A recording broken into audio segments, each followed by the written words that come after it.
Hello, everyone. Today is Tuesday, January 11th, 2022 at 12:14 p.m. So I was a little bit uh, devastated and disappointed at the idea that my laptop screen turned white the other day. I think it was Sunday. Because of me spraying the rubbing alcohol trying to kill the gnats. So I don't remember if yesterday if I try to see if it will work. But I guess because it was alcohol, it was 70% alcohol and it wasn't plain water.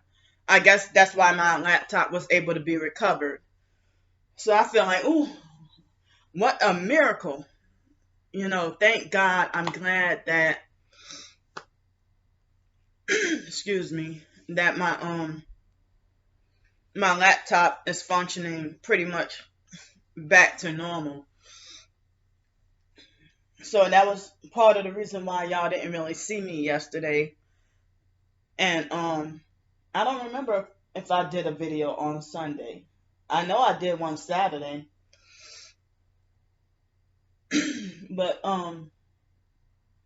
I was trying to ration the storage space on my phone. So I feel like, well, if I have my laptop here, um I I mean the Wi-Fi, acts weird sometimes on both my laptop and my phone. I felt like, well, I didn't want to you know, use up so much storage space on my phone when I can use the Wi-Fi on the computer, which works the laptop. It works a little bit better. The Wi-Fi sometimes works a little bit better on the laptop than my phone, and it works like shit on my phone, and that's why I've been having to use up so much data. But due to the gang stalking is the reason why I made a personal decision to not want to go and be a customer at Panera Bread, at least for an indefinite amount of time, or that location. And the one at the mall, I mean, not at the mall, I meant to say near the mall. I guess it's adjacent from the mall. Um, um, I don't think that I'll want to go to that one. Well, I'm not going to say forever, but at least for a long time.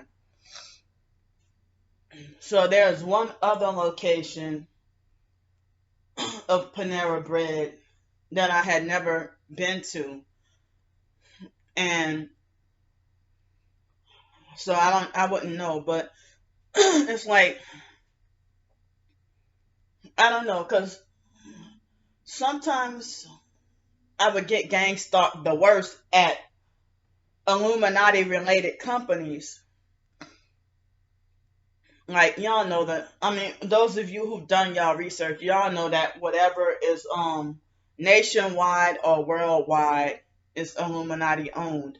But then other times I get it the worst with local businesses, local independent businesses. So it's like damned if I do, damned if I don't. But it would be a miracle to go to fake Walmart and have a trip and not be gang stalked, or while I'm shopping or whatever. And I heard that Publix does InfraGard. I mean, they work with InfraGard. So, um, but I've tried applying at Publix a couple of times for employment and don't get a call back. I mean, so speaking of that, I had a phone job interview yesterday, and I'm praying I get the job. And well, if not that one, then something. But I need something that's more than $10 an hour, and that will be enough, you know, to get me my own permanent place, or my own permanent place, or my but as I said, some people think that I'm just trying to be vain and covetous and wanting to be like wanting to love the world, but that's not the case. Most jobs depend on you to have your own vehicle, and that's another hurdle for me. And but then when I did have a car in 2006, 2005 and 2006, and I dealt with the aftermath of Hurricane Katrina and all that. I got a small work study job. It was like part time and 750. I mean seven. No, I don't remember how much. It probably was 5.15 an hour or 7 something an hour. But it was minimum wage work study, and and even working with two other girls, and I didn't realize that was considered workplace mobbing. What I experienced over there. So but I think that my supervisors or superiors probably would have put in a good word for me. You know, um, I tried as best as I could with the work or whatever, or with my job, but dealing with the two co-workers, one of them I do remember her name is Katie, and I don't remember the other girl's name. They were bossy co-workers, and I guess it didn't really cross my mind to stand up to them. Wondering why they dishing out orders telling me what to do, and they sit back and make me do all the work, while they sit and do nothing and still get paid. So but I like the tasks to do, but I didn't like those two girls that I worked with. Excuse me, but I guess that was the closest to a secretary. It was an administrative assistant job, and it was when I was going that temporary moment that I was going for a semester. Well, actually, part of a semester. It was more than half a semester, but it was part of a semester right after Hurricane Katrina, and I went to University of Wisconsin at Milwaukee, UWM, for a short time. And so dealing with those girls, you know, I didn't realize. I mean, I even think back and realize, excuse me, that I was targeted and gang stalked even in Milwaukee. A lot of instances happened that I realized that I even was gang stalked in Milwaukee as well. And so I guess, and that was the first place outside of New Orleans that I permanently lived. Well, it wasn't permanent because I stayed there just for a few months, but then I went back to New Orleans right after Christmas 2005. And then that joy and being so happy to be back home. But um, but before then, it's like I was sick of New Orleans, and felt like I hated it and thought I would be better somewhere else. But it took for Hurricane Katrina to happen for me to appreciate you know New Orleans. And then so I still get homesick. you know um I get homesick and wish I could visit again, but I said before that I would never want to move back to New Orleans, but maybe visit. But then I ended up moving back to New Orleans, and I just miss the old New Orleans. I miss the pre-Katrina New Orleans, but I don't miss. Well, I can't say it because the gang stalkers will use it against me, so I'm gonna keep my comment to myself.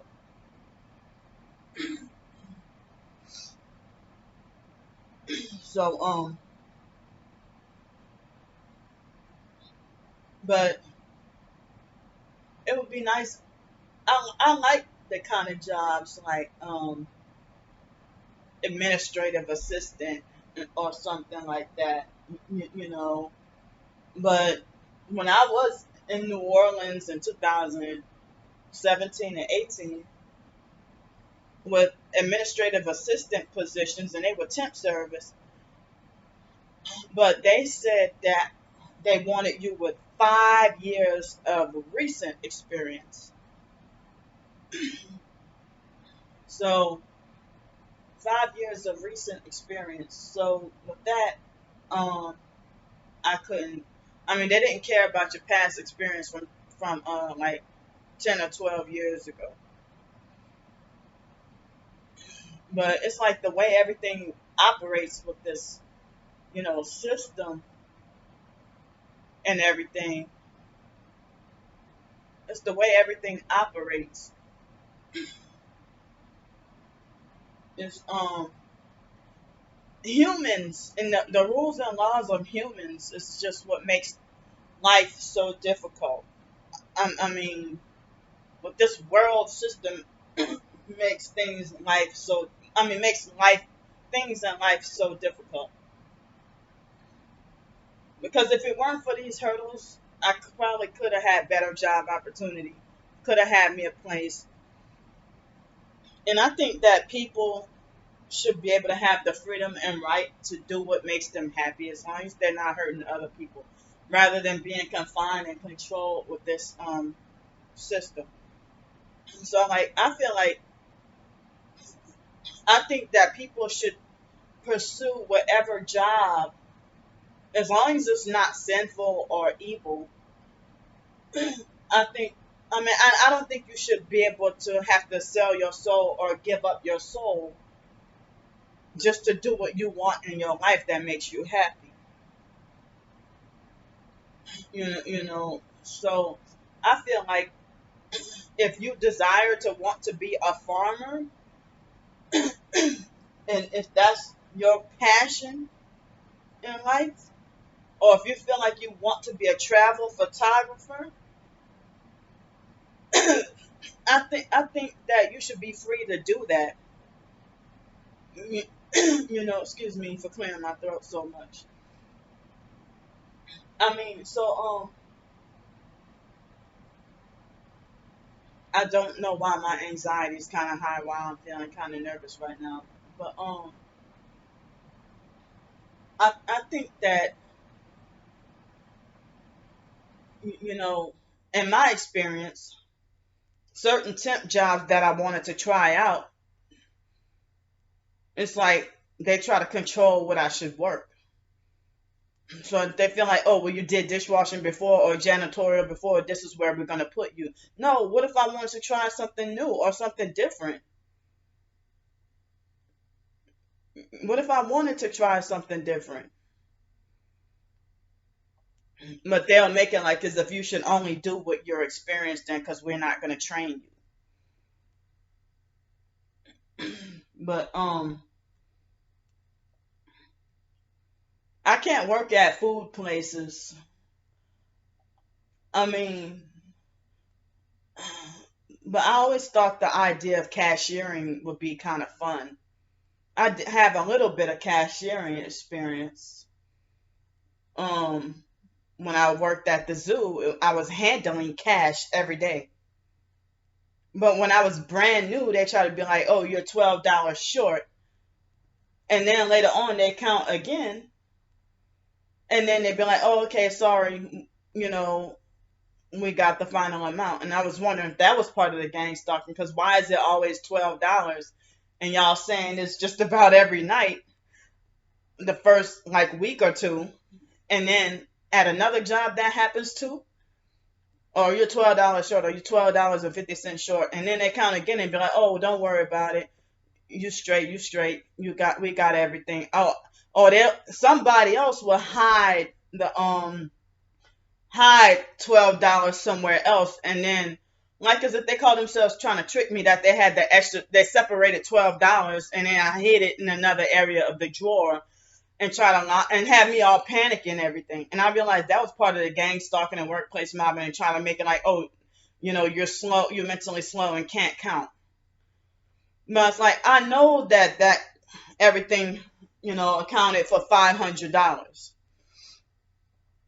So, or if we sold, you know, if you gave me $500 to start with, and then we sell, you know, I don't have my calculator with me, but if we sell, if we sold all, if everything, I'm gonna make it easy. Also, if everything is, all right. So if it's $500, and that to start with, and then we have 500 popsicles for $1.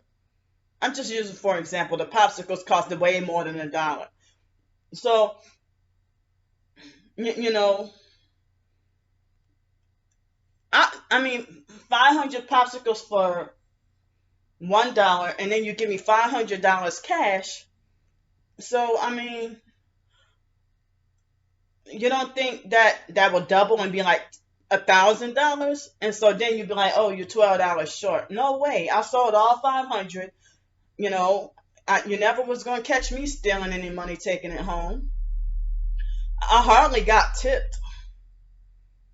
And when I was working at the zoo in New Orleans with the third party job, I didn't realize they were entitled narcissistic gang stalkers. Like one guy, um, all I had was what I had, and I mean, I should have reported him. It didn't cross my mind to report him that he he aggressively bullied me and tried to threaten and have me in fear, saying that he wanted a brand new, crispy, straight dollar, you know, and it's like I didn't have it at all, not one out of the stash that I had.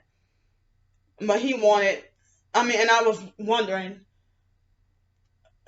how many times does he do that? Does he do that at every store he goes to? I mean, he would have been in some trouble doing that to everybody. But he got away with doing it to me, and I don't know. It's just people are just these perps, just random and weird sometimes. I figured he was a narcissistic abuser, but then come to think of it, he was probably a perp too that did that. That was weird to me.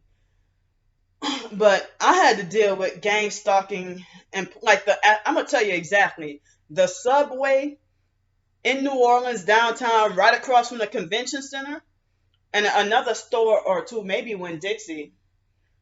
It was gang stalking employees that gave me money with blood, like a bloody dollar bill.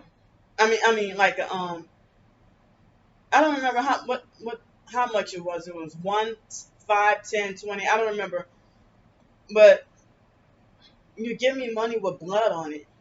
And then when Yahoo Answers was up and running, I asked on Yahoo Answers, you know, I asked at least twice because the first time I was wondering why would they say that I'm a troll for asking such a question, or why did this question get deleted?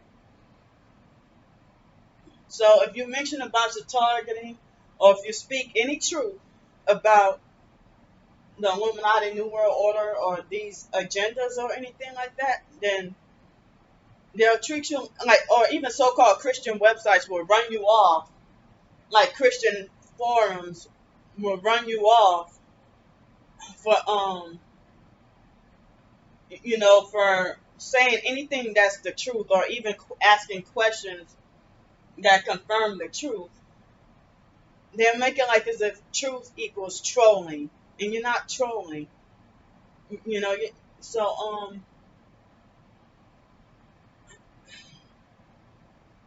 yeah, but it's like you gotta suffer what they want to call stern discipline. Yeah, that's narcissistic.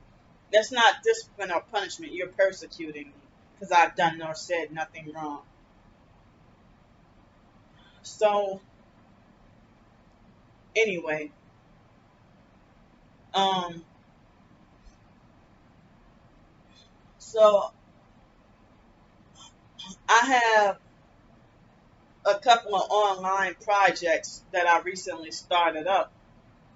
Not, yesterday was the third one, and I'm afraid to unleash, what I've been trying to do because I would like to be able to show y'all what I'm doing. But the thing is, I would hate to be victim blamed if the online gang stalkers start with the harassment and abuse again. So, um, and then nobody's gonna want to hear my quote unquote complaints if I show y'all what they're saying to me, what they're threatening me with, or what they're doing to me.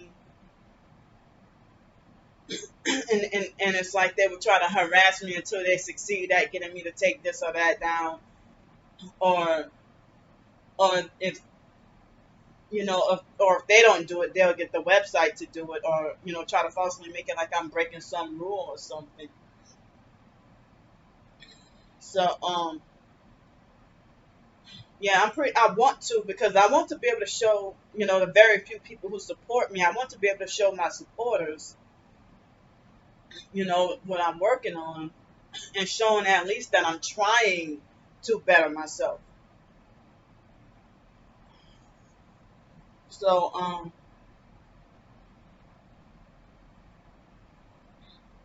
trying to better myself. I'm trying to do what I could. I don't understand. But the perps don't want me to make a living, and I try to make my own. They sabotage it. So then, when I resort to begging and panhandling, which if I could have success on whatever I'm trying to do, then I won't have to worry about begging or panhandling. And I thought it was today, but tomorrow is the last day for the temporary fundraiser that I have. And thanks for I've tried to email people back and saying thank you or whatever, but the perps, against my permission, got a hold of my email, and that email, um I thought, no way is anybody, all these people ignoring me. So I don't even know if, once the perps got a hold of my email, if I can't receive replies, or I don't know if my emails are going through at me trying to email people to say thank you for thank you for the donation, or thank you for the help and stuff. And so if I try to announce another email, I'm afraid of the same thing happening. So but I try to secretly and privately, discreetly email the person who helped me out and say thank you or whatever, thank you for the help, and thank you for the donation. But if I was cheating and scamming, then from the money that was donated to me, then I probably would be back on the streets by now. I mean, if the money would have been gone from me, quote unquote, abusing or misusing, like the online perps and the fake TI perps, and regular perps online, what they falsely accuse me of. But they're just making false accusations and following the herd and making false assumptions. And y'all don't have any concrete proof. Y'all just are falsely assuming, oh, Candy's scamming and committing fraud.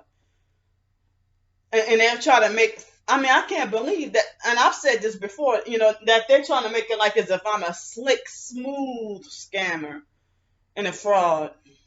And it's like nobody would have ever known of me to be like this.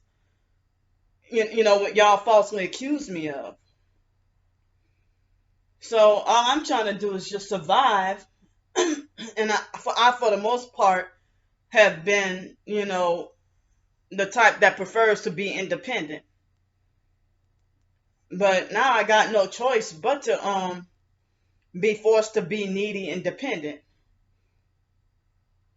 But narcissistic society makes it like as if nobody's supposed to like me, nobody's supposed to love me, nobody's supposed to care about me, nobody's supposed to respect me, and nobody's supposed to think about me. So and they want to try to erase me, try to erase me. They're trying whatever they could to erase my internet presence, erase my presence online, and just want me to fuck off and go away. So, but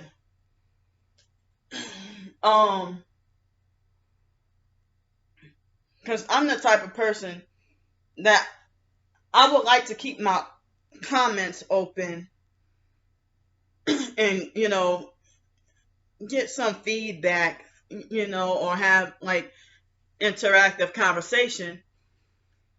But nobody, I mean, and that's one thing I don't like when people make like, if you're being bullied or abused or stalked online, then you should just stay off the internet.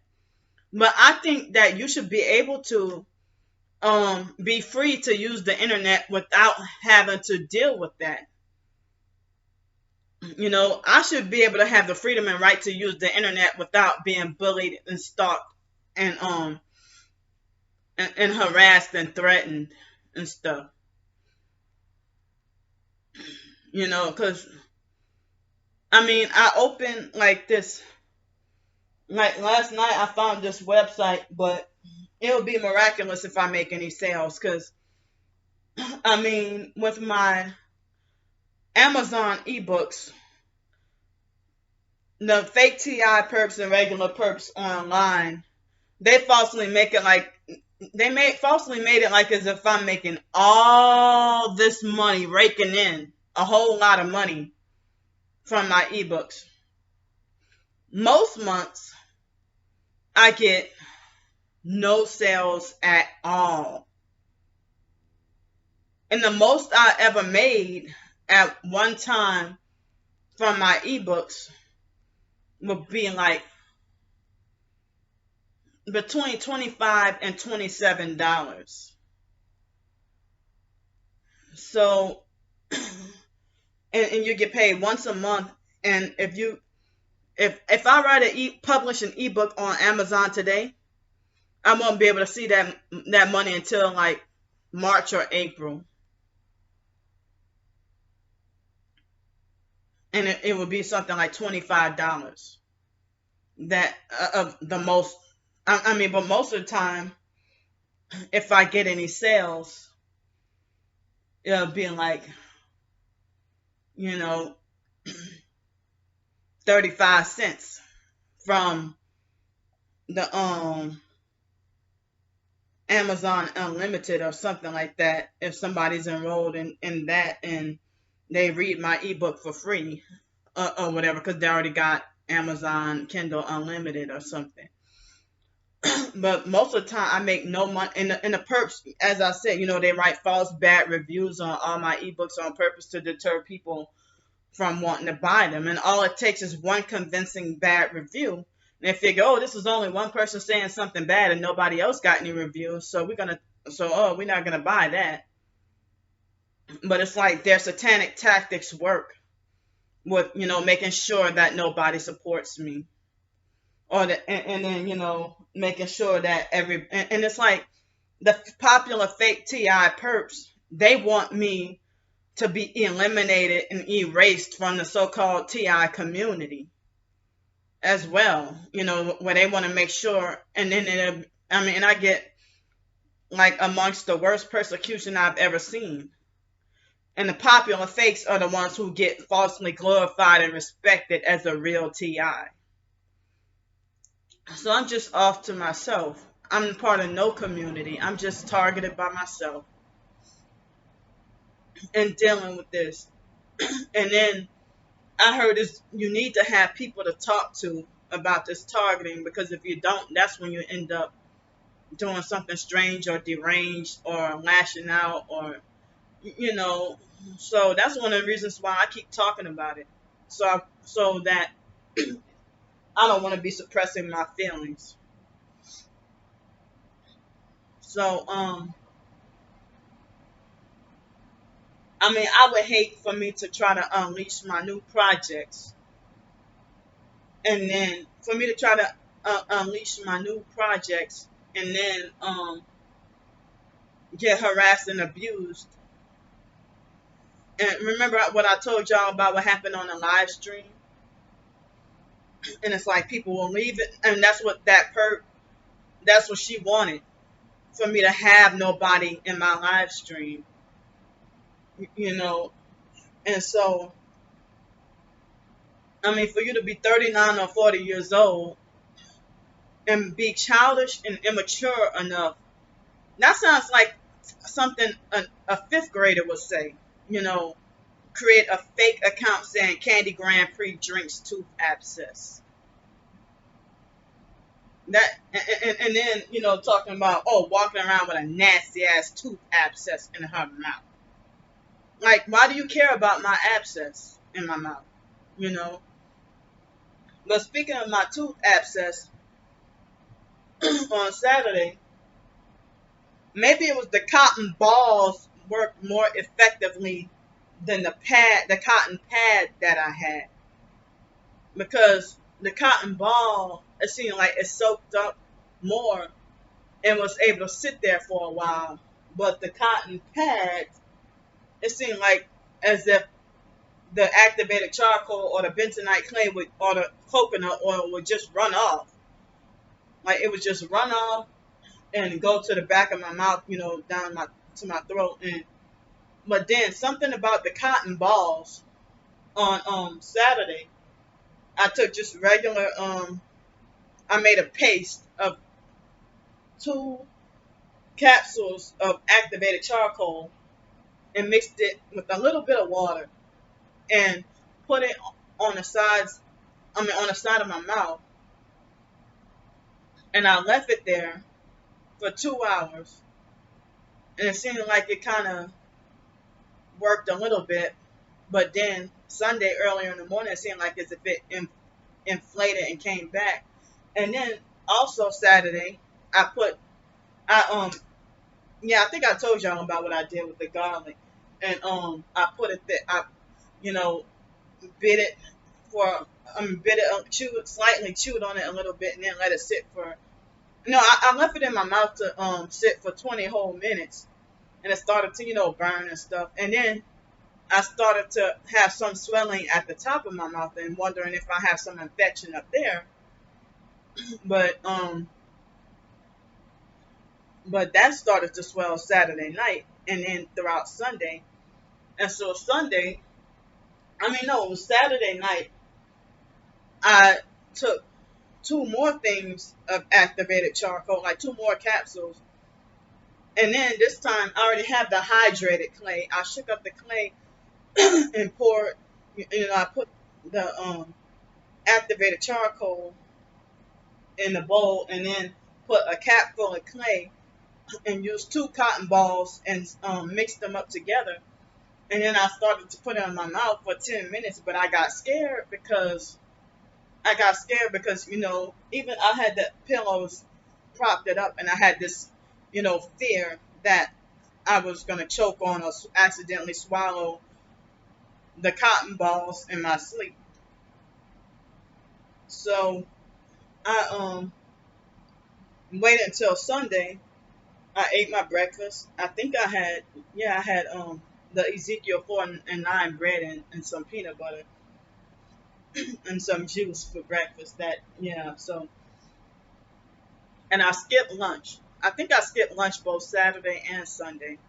And so Sunday I put the I had set it. I set the charcoal and clay and to put it in a Ziploc bag because I didn't want to let it go to waste after 10 minutes. So then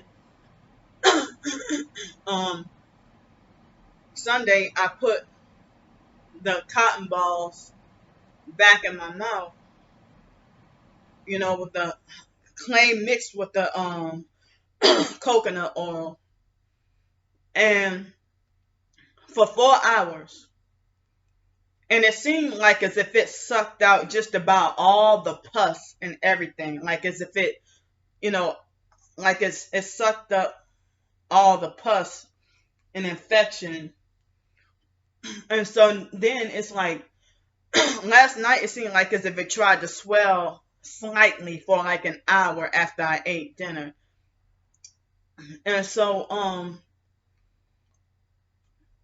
the gum, I think the pus, I could be wrong, but I think the pus, all the pus is all sucked out and gone. And I think the pus is all sucked out and gone. And so the remainder of the gum, the excess gum skin, it seems like as if it's trying to connect to my regular gums and trying to shrink, and it seems like it's trying to heal. But I said, maybe tomorrow I'm going to try another treatment, maybe longer than 4 hours, to try to stay on the safe side, to, hopefully try to make sure that shit don't, make sure it don't come back. And it's like, well, if I would have known that, I would have been done that long time ago. So now I probably won't forget. And Saturday, or was it Sunday? My teeth were hurting kind of, on the left side was hurting kind of bad, but now everything feeling back to normal. But the excess skin, it seems like as if it's trying to mesh with the regular part of the gums and probably trying to close and trying to heal. You know, so I'll let y'all know or update y'all on how, if that really worked, or how it worked.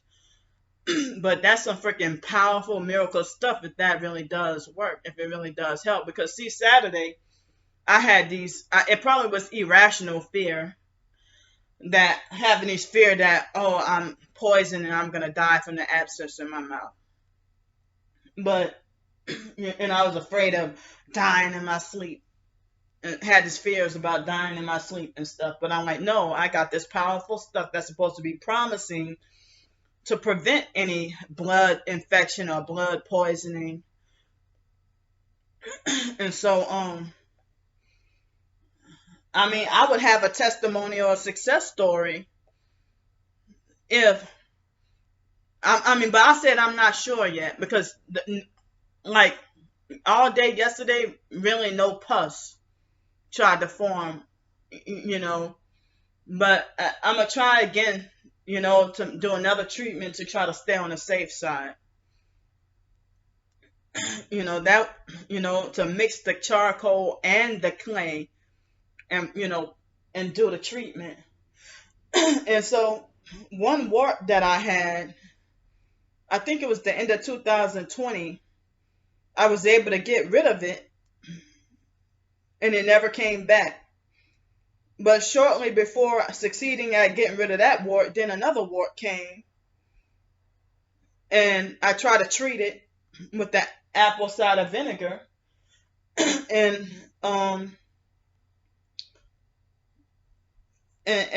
that, my skin kept trying to burn off. That might be why people say you should use the switch between apple cider vinegar and the coconut oil. So I need to try to work on the gnat. I mean, what am I saying? The wart. Have I been saying gnats all this time? I meant to say wart. I'm so sorry. I meant to say wart on my hand. But I think I have a couple of baby warts, tiny baby warts, um, on both hands. a couple of tiny baby warts, I think, but I probably should try to treat them to stay on the safe side. And then on the left side of my leg, like I never got an infection from never in my life got an infection from an ant bite. So I don't know if it's just a scar or if it's or if there's a tiny bit of infection left or if that's just a scar on my leg from just before I got that job and came into this motel. I had I think I accidentally scratched a little too hard and I was on the streets. So I'm wondering if my homeless life was the reason behind that tooth abscess or the infection on my leg or whatever. And because it's due to not being able to have like proper hygiene and stuff, because I'm just trying to heal things one at a time. You, you know, um, but within the past few days or the past week, it seems like as if my seborrheic dermatitis has been just barely trying to return. And I haven't had that in a long time. I'm not gonna say years, but a long time. And what they call seborrhea. So I forgot I even had that condition. And so last night and today for some reason I don't know why um I have mucus in my throat or like throat scratchy and stuff. But I did take some bentonite clay water last night. I've been taking it almost every night. Within the past, I don't wait. Let's see. Sunday evening, I did the oil pulling, but I didn't do it yesterday, and I didn't do it today. But I'm hoping that it's the truth that this did heal. I hope I ain't tricked.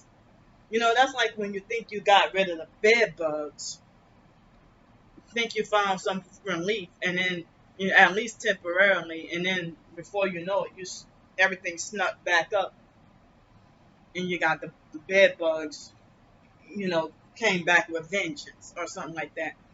But these gnats, I saw a couple this morning, and it's like 12:56 p.m., 12:57 p.m. right now, and I've been leaving the heat on purpose, you know, to keep the room dry, so that the gnats can be reduced. Because when the weather is warmer, and when the weather is warmer and it's they got moisture on the windows, the gnats love to congregate there. But I don't even know if I am healing, but I got congestion in my throat and chest a little bit, and I ate the last of the chicken yesterday, and I know I just did a little grocery shopping Friday, and I'm somewhat almost out of the regular groceries, but I'm trying to not touch my so-called survival and prepper stash. Trying to not touch the stash of, otherwise I would have to eat that. Or so this morning I had, some more oatmeal.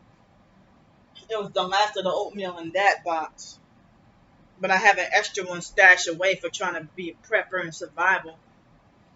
I mean, trying to, do the survival and prepping. But yesterday I saw, you know, that many stores many grocery stores are that many grocery stores have like empty shelves, and that frightens me. And it's like between January 19th and 21st, as far as I know, I'm supposed to be back on the streets again because the money will have run out, and I don't have another job lined up yet. So, um, I need something that's more than $10 an hour, even if it's for me to stay here week to week or for me to get a permanent place. I need something that's more than $10 an hour. So I think I might need something that's more than $12 an hour. I think if it's something $15 an hour at least and full time, I ought to be a little bit comfortable, you know, because working that the janitorial job, $12 an hour and 34 hours a week, I was barely making it. I was barely making it. But I'm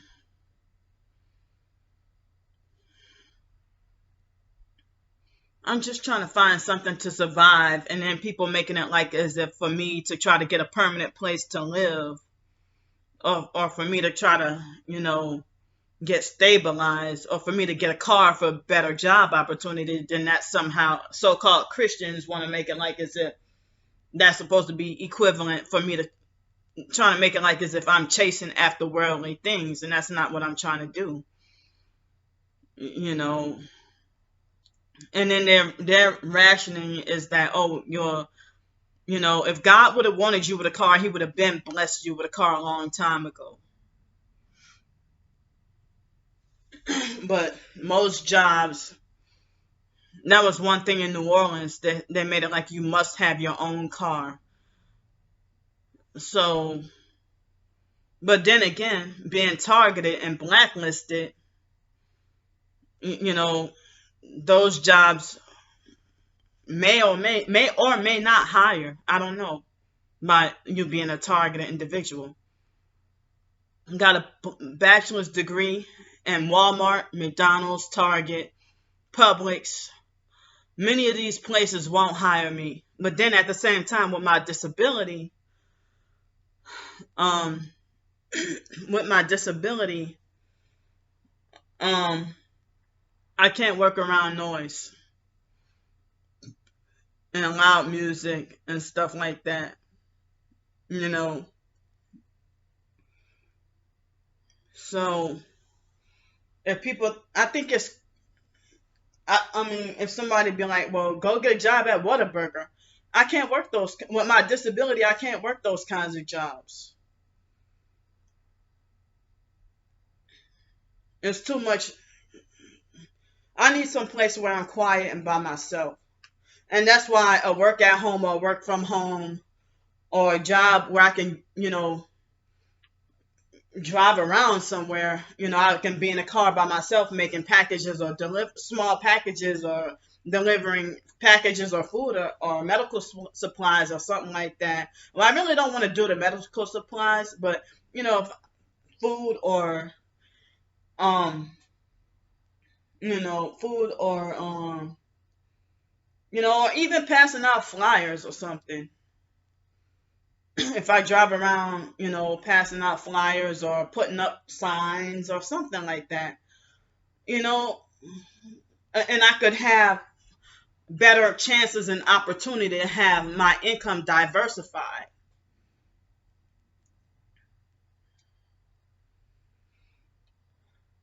So,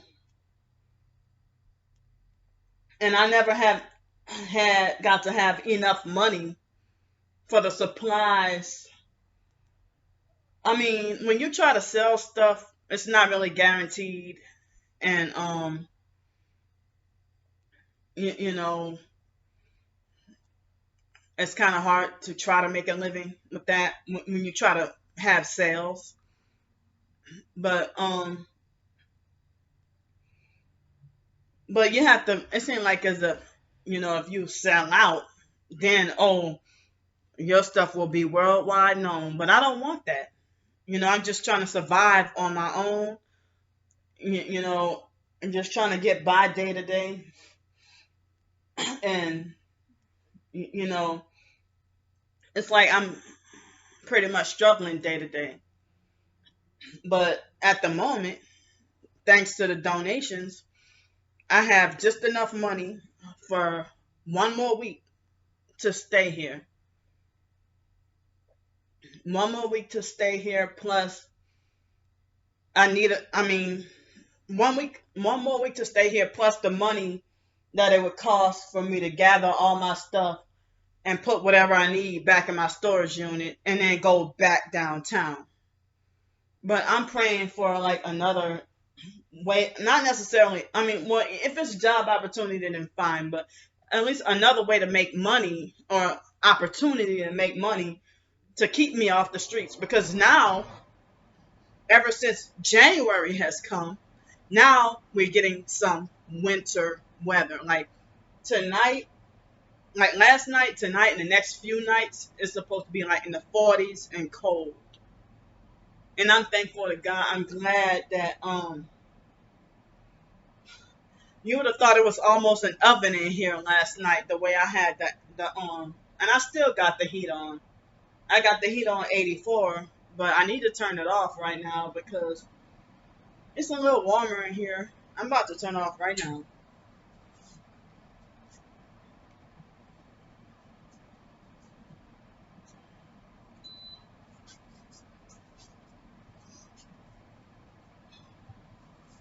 So I would like to unleash my projects, my couple of projects. I would love to unleash them and show y'all, on YouTube. I would love to show y'all, what I'm working on, but I need to find a way where I can do it and be free from harassment. But I mean, I'm not sure if it's a good idea or a bad idea. I want to show y'all. This is not for the perps. It's not. I'm doing this for y'all and my way of giving back. I'm doing it for y'all and for myself. You know. So, and as I said, other people, targeted or not, or regular everyday people, they can make their living off of things that they're doing online. But the perps expect me to be punished with the janitorial, with their intent to have me feel degraded with a college degree, and they want me to be dehumanized with the janitorial or dishwashing job or fast food. And then, but they really expect for me to be on the streets begging and think it's funny and hilarious that they can mock me being crying, I'm sorry, for me to be needy and crying. Excuse me. So let me know what y'all think.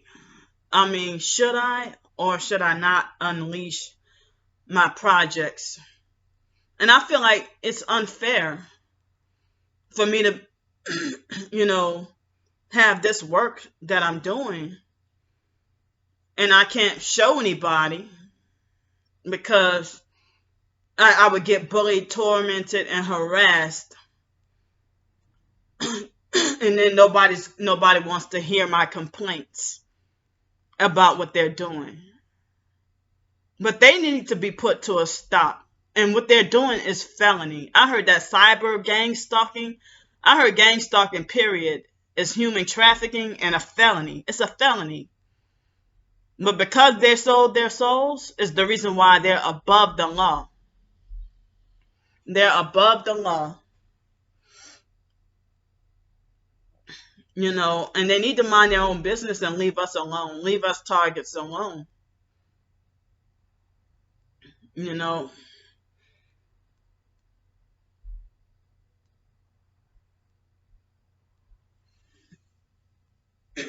So I'm not trying to be a covetous or greedy person. I'm just trying to get stabilized in a system, you know, trying to make it so difficult for you to try to get back stabilized again. Like I just read, and plus I already knew that a long time ago, and other homeless people will tell you that the homeless shelter system is designed to keep you homeless and needy and stuff. And so homeless shelters, they penalize you for trying to better yourself and trying to get a job and trying to work. That, you quote unquote lose your bed for the night because you were at work that night. If you had to work, you know, third shift, if you had to work at night, then you lose your bed. Even if you paid for it. If you paid that almost three if you pay $300 a month to stay in a shelter with shitty food that poisons you. You're living with other people being mobbed and harassed and bullied, targeted in traffic, and you gotta, even the men, and it's like they expect the men to get off the drug. Not every homeless person is on drugs, but they try to make it like you got to go to this drug rehab program, and they won't allow the man to work.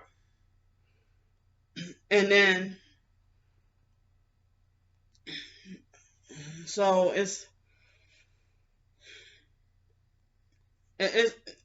I don't know why this system deliberately makes everything difficult for us. I mean, I think that a person should, I mean, if there were self-employed opportunities, shucks, I mean, without government interference and control, I could have opened me up I mean, not necessarily a lemonade stand, but I probably could have started off with a lemonade. I mean, how hard is it to make and sell lemonade? But they make that illegal. So,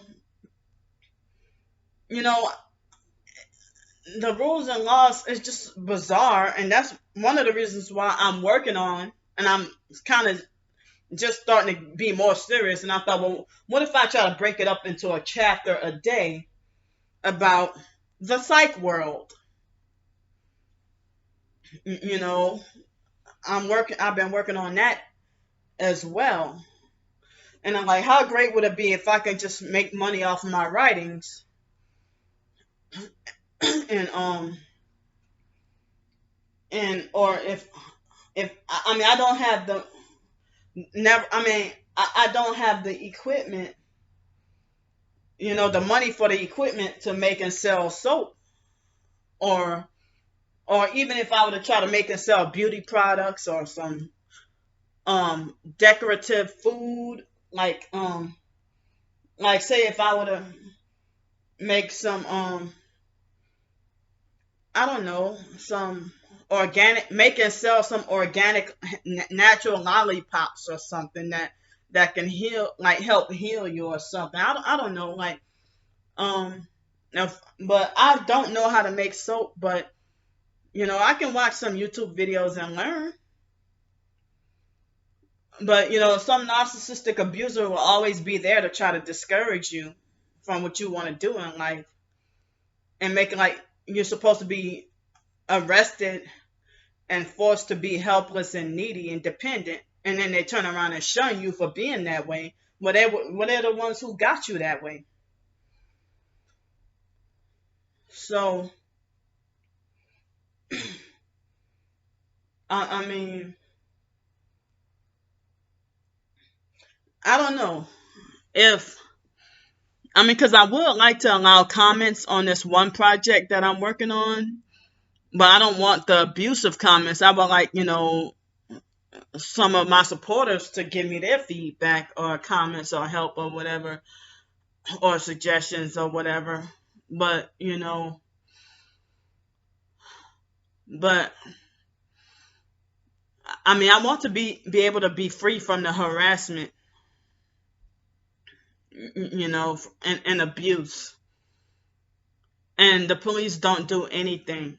But then people would do victim blaming and saying that, oh, you open yourself up to that I mean, to for you open your they'll you do the victim blaming and saying that, you put yourself out there, you put yourself in a position, or you're not a victim, or that you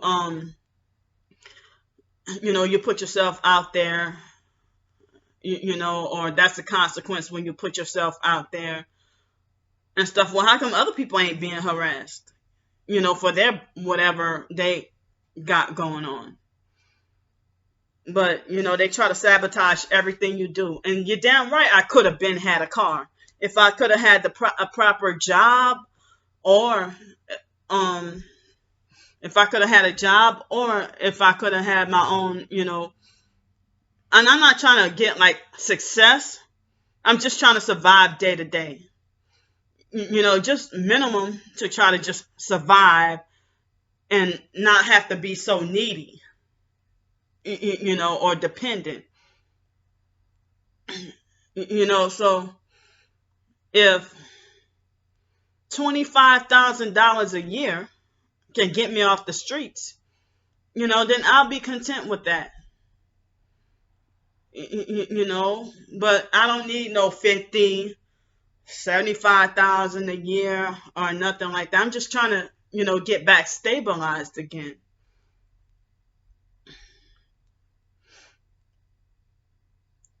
And they want to make it so difficult and make it impossible. If other foreign people could come to this country legally or illegally, and they can live a decent life and run a business,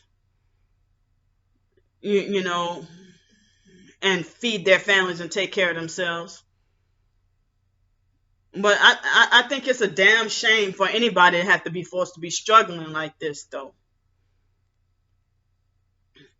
And then when people hear my story about and I can't mention why I'm a targeted individual or I'm being gangstalked, I'm in this program, but they'll make it like it's something that's fishy and off about why I'm on the streets or why am I homeless, and then they basically tell me to go fuck off, and they think I'm just, they think I'm on some bullshit. They think they think that I'm or they think that I'm trying to run some game on them, and I've never been that type of person. You know,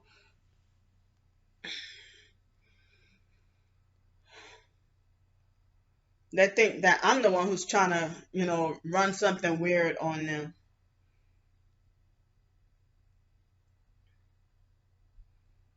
So,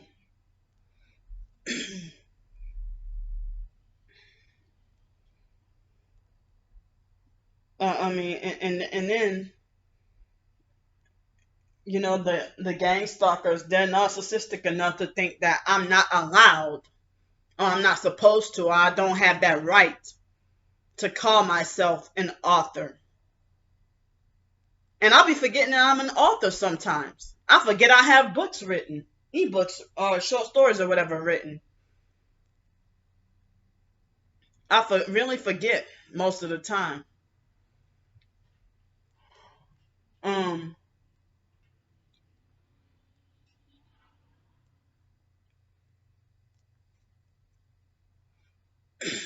that Wow, they are causing me a headache.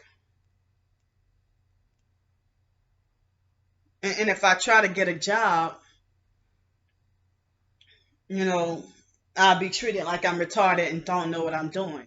Or like I'm not supposed to be, trying to make my own money for myself. That I'm supposed to be just helpless, needy, dependent, and disabled for the rest of my life. Now I'm supposed to just depend on nothing but the Social Security check and the SSI or whatever, and nothing but that for the rest of my life. Like as I told y'all before, being employed, I never got to have a job where I can see more than $1,000 on one paycheck, even in 2 weeks. Working like any average job, most of the jobs will be like low wage jobs that like $10 an hour or less. And the paycheck, well, I'll be lucky if it be $500 every 2 weeks. But working. So I don't know why society is trying to force me to stay dependent. And I mean, even though they made me disabled by their experimentation and abuse. So I had to realize that I'm not slow, retarded, and crazy like they've been trying to make me out. I mean, trying to make me out to be, trying to make me, brainwash me to feel this way and brainwash society to feel this way. And then they try to make it like as if I did this myself with learned helplessness. When it's like, I hear about this thing called learned helplessness or arrested development, but dealing with so many control, for even now, all my life dealing with so many narcissistic control freaks in my life who don't care about you. They don't care about your feelings. They don't care about your soul.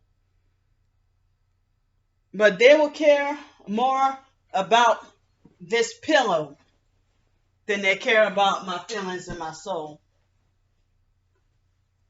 or my safety, or my well-being. And then they will exploit and use fake welfare checks to try to frighten and intimidate me and think they can try to keep me in line and glorify themselves as more powerful than me. These narcissistic gang stalkers. Don't you give zero fucks about me, and then you lie and say, well, I try to care about her. Or they say, oh, I used to feel sorry for her.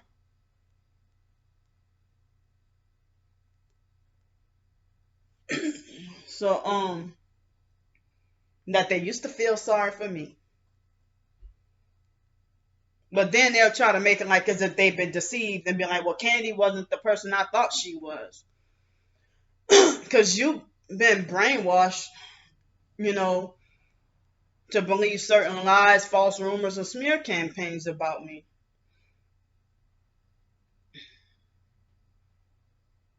And then the perps want to be like, well, what is Candy doing with that money? Or, oh, Candy's hiding us. I mean, they try to make it like, well, Candy is hiding so much money in her storage unit.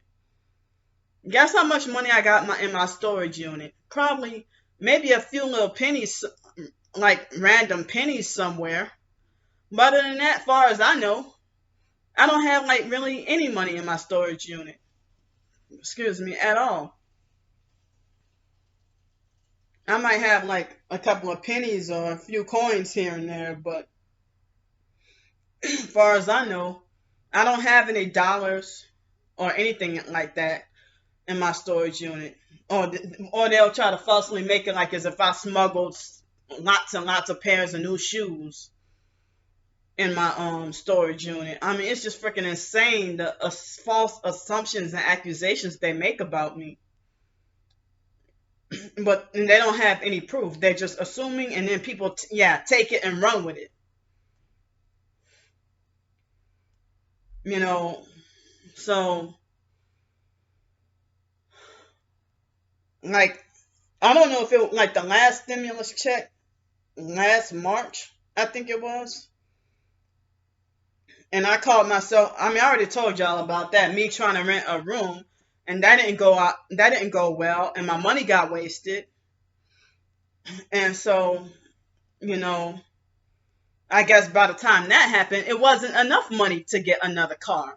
I mean, but I don't know if there'll be another stimulus check, but some people be like, well, we're going to get $2,000 for a stimulus check. So next time, if you get that money for a stimulus check, then you can use that to get a car.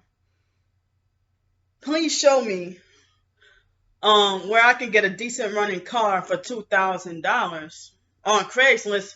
If I look at a car that they're selling for $2,000, then, if I'm on Craigslist and I'm looking at cars, those $2,000 cars are being sold for parts. Or, the engine died, or, it needs a new alternator, or the timing belt is messed, something like that, So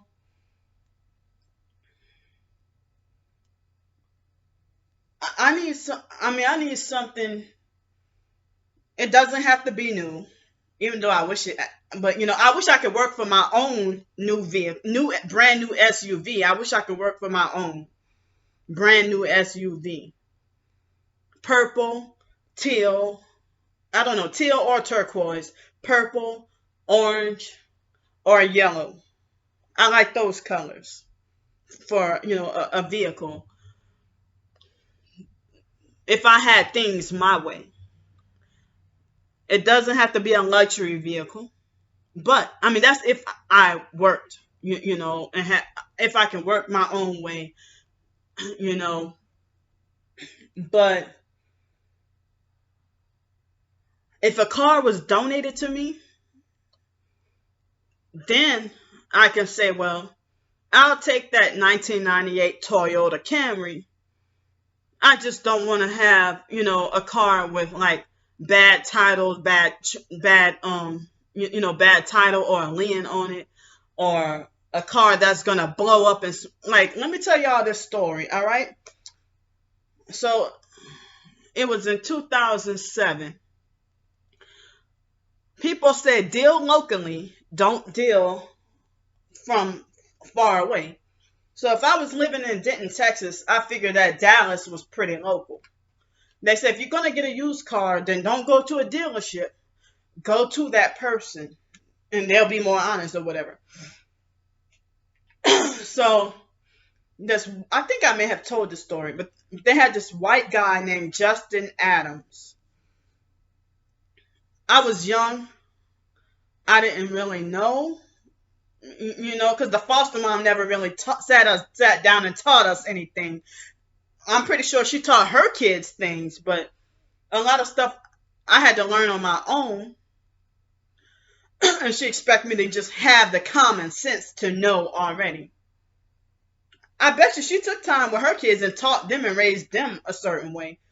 But the foster kids, I guess she was just like a damn abusive babysitter or something. And I told y'all she ran her house like a cult. So, and I know she's a witch. The foster mom I'm talking about. So so then in 2007,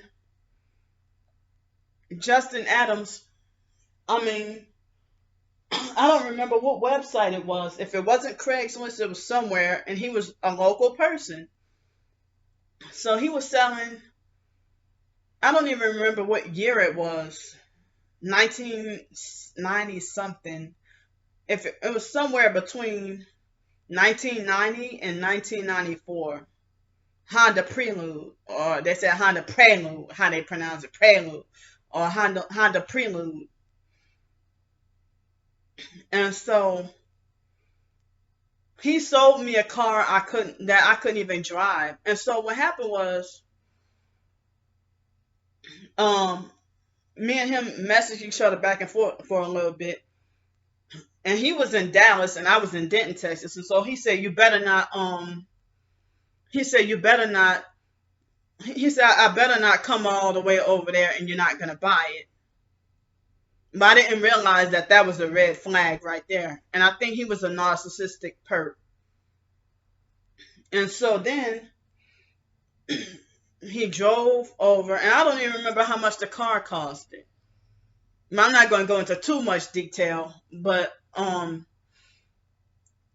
so then me not being young and not knowing any better, I didn't realize until after I called myself trying to get the titles or whatever and registration, and that I didn't realize the car had a lien on it, and it was over 115,000 miles. It was about 115,000 miles or something.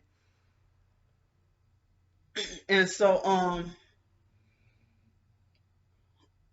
and so then, they got that straight. Now I had to shell out extra money to get over that, and to get rid of the lien or whatever, and for a way that it was supposed to be made to where the car was supposed to be legally my car to own. But then I couldn't drive it, and he messed with the timing belt some kind of way, and the car was just enough for me to drive from Denton. The car kept smoking, and I had to hurry up and get out of the car because the car was about and I was around the corner from my apartment where I was living at. It seemed like as if I was able to drive the car just from Denton to Dallas. And then I was upset, angry, and suicidal, depressed over a car sitting in my driveway that I own and that I can't even drive because I got screwed over or taken advantage of by. And come to think of it, I believe that guy was a perp. Because then he traded that, well, not traded it in, but he sold that car, and then he ended up with a beautiful, pretty, brand new, red, guess what? It was a red Acura. It was a red two-door Acura. And so, 2 or 3 times, I went to this place on, I think it was North Carroll Boulevard in Denton, Texas. I can't remember the name of the car mechanic shop, and they would charge me $445 and fix nothing both times and pretend like they fixed it. And then and then I paid I don't know how many I don't remember how many thousands of dollars for the raggedy, dirty ass car, and that I couldn't even drive. And then I was forced to drive the car in neutral. I couldn't even put it in drive. And so then, after the 3rd time, I just didn't go back there no more. If y'all not even trying to fix the car. And so then I was suicidal, depressed for a long time, taking Wellbutrin, ended up in a psych ward, in a mental hospital. And I don't remember whether or not I voluntarily put myself there or if I went there against my will. I don't remember. But that was my first time at UBH, or what I call UB Fake. But that was a couple of months later on in October 2007. And so it's I wonder why everybody around me, they can get a car and it be normal. But when it comes to me, I'm the only one who deserved to get fucked over. And that was my second car that I had. I don't count the cars that I've rented, but I'm pretty sure I've rented less than 10 cars throughout my life. And by the 3rd car, people waited till that situation. They waited until after the situation that was a setup that happened with the biological family neighbor that she set up, and she was probably a witch. That they waited till after that situation and said, "Oh, you should stop renting cars. Don't rent cars anymore because something bad happened to me." And I just had an all-around day. I really think that was an attempted sacrifice on me on Friday, February 18th, 2005, before Hurricane Katrina. And a small, tiny tree saved my life. And, Ramona was trying to have me sacrificed that morning. It could have been at 11:11 in the morning. I didn't realize it, but she waited till, she tried to play all kinds of games, immature games. And Ramona, she's childish and immature, but then, think everything is funny. But she loves to throw in my face about how she's 19. Oh, I'm 19 years your senior. Trying to say I'm 19 years your senior. Always throwing that in my face. But, asked, she thought it was funny to lock me inside the house that day, and inside of her house that day. And I kept telling her I gotta go because, and I felt like, I went to go get fake McDonald's for breakfast that morning. And I said, well, dang it.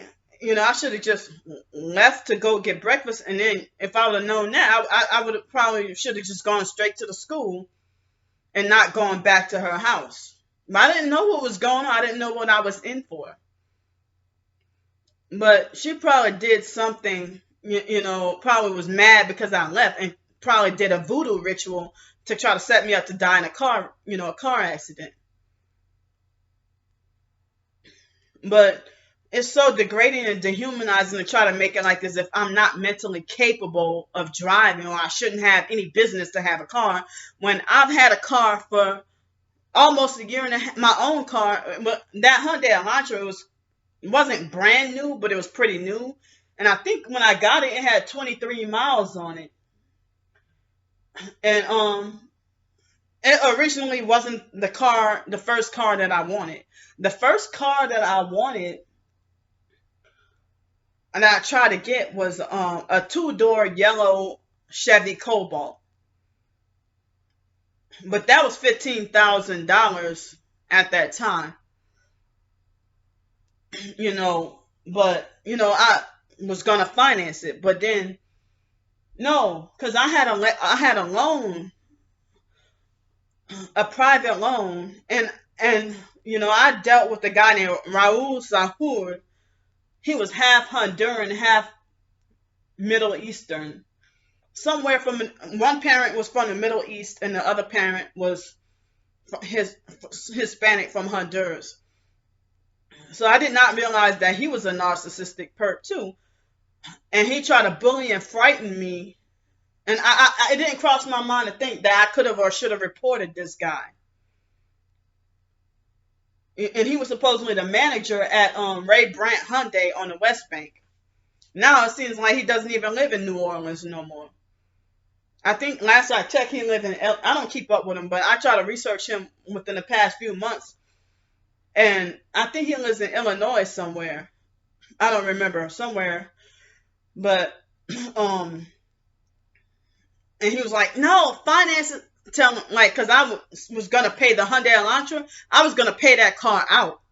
He's like, "No, finance it so you can get good credit," and he tried to bully and scare me. And so, like, even through the email, um, because he contacted me through the email because I was inquiring and looking around for cars, and I had my heart set on that yellow Chevy Cobalt that was two-door, and I think the Hyundai Elantra I think was about 15, but of course the Hyundai Elantra, it was a little bigger. It was four-door and it was like a mid-sized car, I think, and it was very comfortable, comfortable and normal. So he told me that I couldn't go anywhere else, and that because I inquired about the car, that I have to buy it through him. So I didn't realize that I had the freedom to just walk away from somebody trying to bully me into getting a car that he. And then I was trying to get like a green Hyundai Elantra with a sunroof. And he's like, "No, you can't get that." And it's like I had to get what he wanted me to have. But I mean, I had to get what he wanted me to have, and I couldn't get to pick the car I wanted. But then at first I was like, well, I'll try to get the smallest or the cheapest car with the foster mom's fake morality. She always wanted to get the cheapest of everything. And I said, well, how about I try to get and it would have been $10,000 paid out. And I figured I was gonna get a Hyundai Accent, and which is smaller and cheaper. And so I figured, well, it was just me, but once I got my car, a whole bunch of fake friends came. Everybody wants to try to take advantage of me. I never got the car opportunity really to myself, and I could have came and explored Pensacola a long time ago, just to come, excuse me, come to vacation, or even Miami or somewhere. But it's like a lot on life that I missed out on because of narcissistic abuse and people just trying to, vultures trying to take advantage of me. They just pretended to be fake nice and a fake friend because I had a car, or because I had, whether it be student loan money, or, you know, a little bit extra money for this or that or whatever. It was borrowed money, and, just taking advantage. So, and I never really got to enjoy anything for myself. But nowadays, yeah, they always expect the victim to learn the lesson, the narcissistic abusers. So nowadays, if I had a car, I would have no choice but to be stingy. And then they'll try to manipulate me into letting them in my space by saying, well, think about all the times that you needed a ride. Trying to manipulate me into letting my guard down so that they can take advantage. So, people try to make like you don't have the mentality or the sense to drive, but all because of the exploitative, sociopathic vultures that want to take advantage of the little bit good of anything that I do have. I'm surprised that when I had my own place, I'm surprised a whole bunch of people weren't trying to come live with me.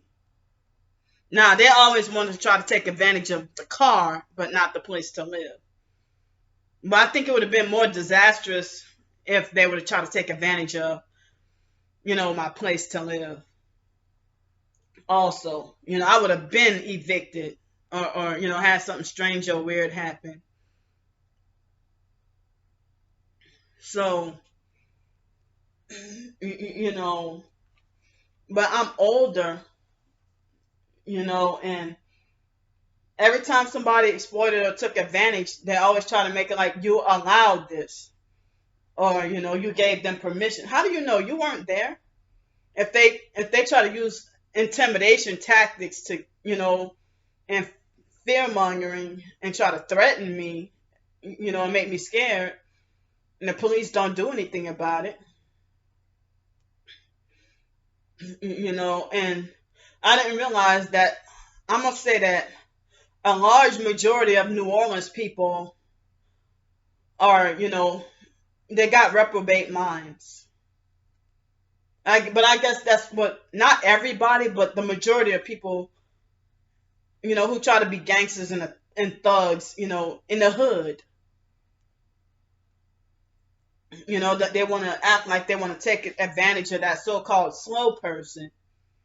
And then if they feel like I'm not slow like they thought I was, I'm not retarded like they thought I was, then it seems like they step their game up. They don't back down, but they step their game up with more cruelty and abuse. You know, like as if it's a jealousy thing. But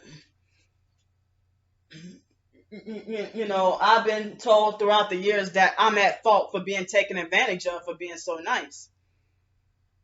And then when I do put my guard up, or I have to hear about how I'm going to reap what I sow, and that God don't like ugly, in order to try to shame me into letting my guard down so that they can take even 10 times the intensity of advantage. And I always got to be the one to be blamed every time, and then be told you can't be the victim all the time. You got to take some accountability or some responsibility. And as I said, the foster mom never really taught us the ropes in life. She just wait till bad shit happens to us to condemn us, and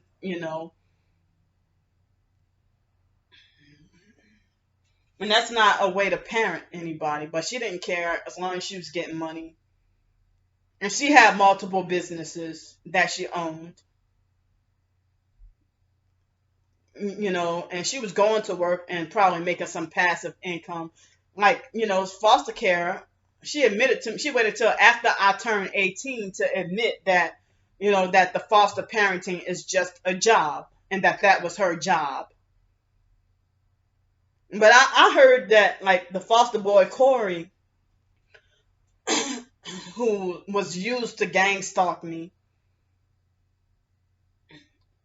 and see, people like Corey was in that foster care system, and he's living his life, married, kids, family, job, car, everything.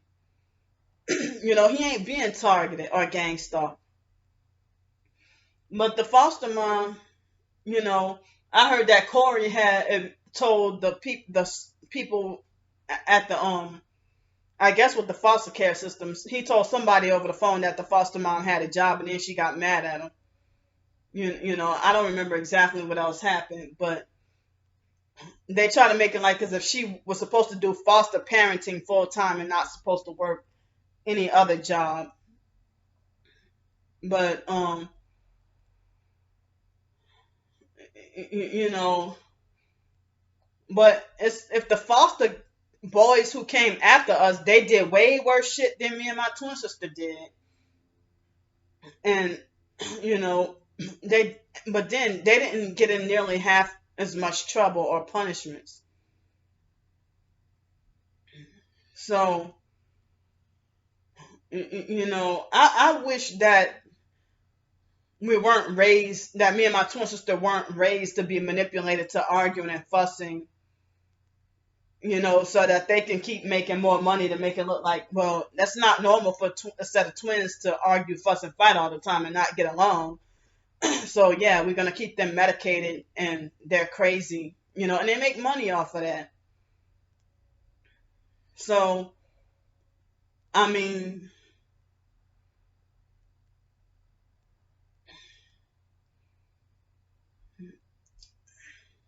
of course, we were too young to know how to. Of course, they try to keep that from us, and then random strangers walk up to me, know all my life, and then be like, your foster mom get a check for y'all, huh? I'm like, what? Your foster mom get a check for y'all, huh? She get a check every month for y'all, huh? But the foster mom, I'm pretty sure she sold her soul. And part of those, Masonic satanic bloodlines, living a high life. If you're able to afford BMW and a 9-bedroom, 2-story house that everybody think is a group home, a haunted group home, they thought they thought that her house was a group home because it was so big, and the biggest house on the block, the biggest house on the corner, actually the biggest house in the neighborhood. And she had multiple side hustles, multiple things that she could have taught us to do, but she just left us to fend for ourselves and just kept down talking, saying you're going to be homeless, you're going to grow up to be a prostitute, you're going to end up getting locked up in a mental institution, you're going to wind up in jail or dead and deserve it. She didn't treat her birth kids like that. So if she, I mean, how she didn't treat her birth kids like that, and the new foster kids she got, she didn't treat them like that. Mainly boys. But she was treating the foster boys like the same way she treated her biological grandkids. Treated them with royalty and like they can do no wrong. But you are not. But I noticed that narcissistic women have hatred towards other genetic women for whatever reason, and they act like as if they worship men, like as if they put men on such a high pedestal, and another female can do no right and a male can do no wrong. You know, so and they'll try to make it like his gender is what when no matter how messed up or fucked up a guy does in the situation, his gender is what makes him in a position of right, according to narcissistic women who act like as if they just despise other women. And then I heard that that's related to feminism and witchcraft. You know, so Thanks for listening to me. I'm not gonna go chatter a whole lot much longer, but thanks for listening to me. And I don't know whether or not I should um I don't know whether oh yeah, before I go, I wanted to say that with the Justin Adams situation with the car, the second car that I had, um that car was forced to stay in a driveway for like a couple of months. I couldn't drive it. And then just before my birthday, I went to the junkyard. I mean, I didn't go to the junkyard. I called the junkyard and they came and got rid of the car. And if I paid like I'm pretty sure over 2 or 3 thousand plus more money to try to get the car fixed. And then once the car the junkyard took it for I don't remember how for scraps. I think for only $100 or something. I felt super low, you know. And then years later, they were still sending me property taxes on that vehicle. I was confused and like didn't know what the hell was going on.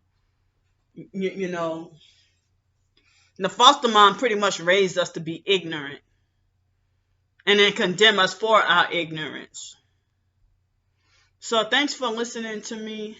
And but maybe I do need to pray about it. To because I really want to show y'all my online projects that I did, but I want to be able to get to do it free from harassment. So, but maybe y'all can tell me what y'all think. So, I love y'all, and I'll see y'all. I don't know if I'll do another video today or tomorrow or whatever, but next time I see y'all, I'll see y'all. Love y'all. Bye.